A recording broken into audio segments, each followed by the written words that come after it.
My name is Dehasa Hill. I am councilman for Oneida Nation. This will be my second non-consecutive term. Primarily, my role is a legislator.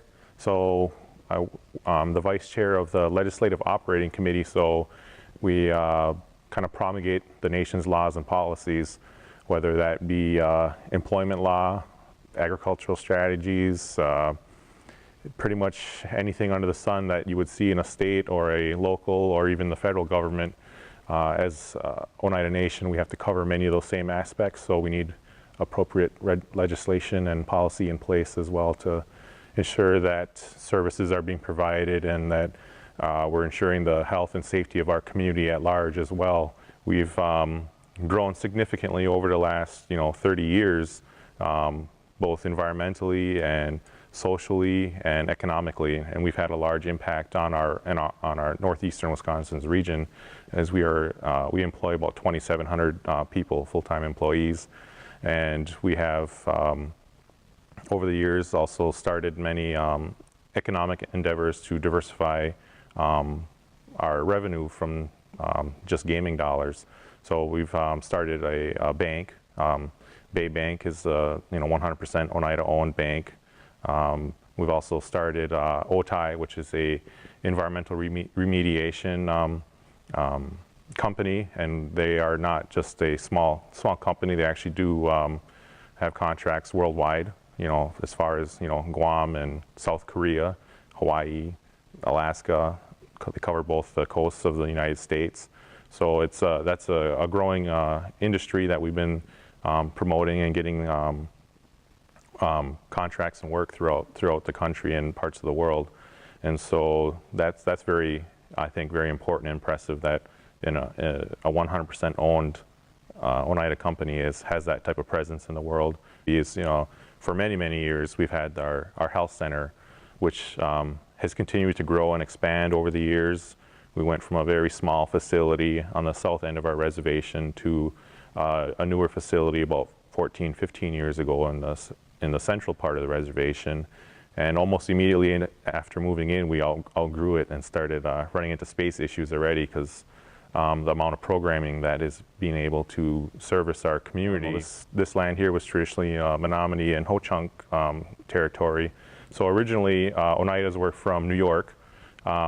We had about 6 million acres or so of our own territory there, and with the spread of the colonists and the Europeans coming in, we found it more and more difficult to maintain our way of life the way that we were used to, and so we made the choice.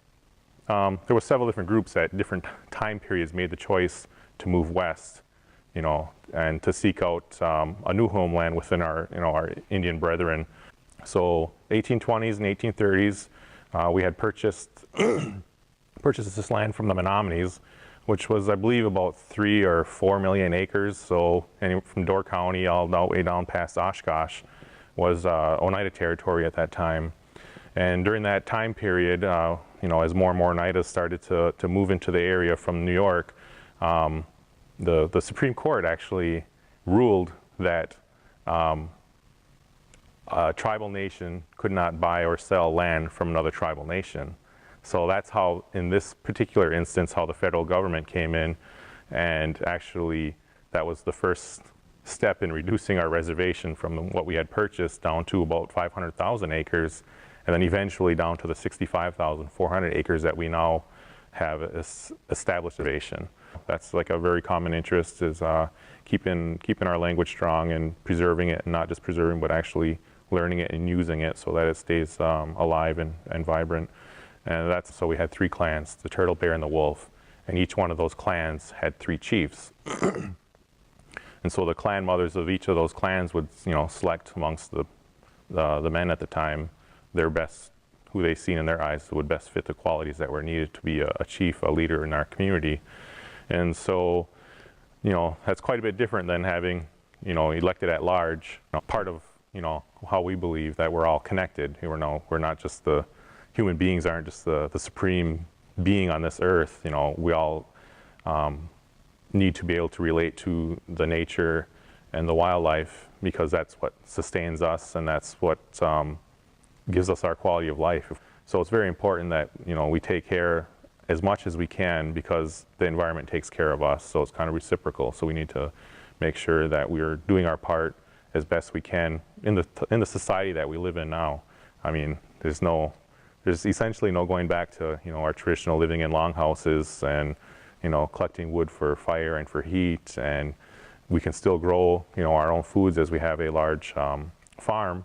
You know, we have a large ag farm, about 5,000 acres, and about 400 head of black Angus beef and a couple hundred head of buffalo.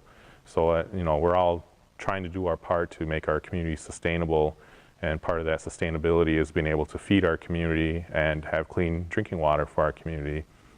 Without those two things, you know, this would be a desolate desert where not too many people want to live. You know, so it goes a long way into sovereignty as well as being able to provide those basic needs for health, human safety, you know, food, water, and shelter. So, and there's always going to be small issues here and there or large issues here and there.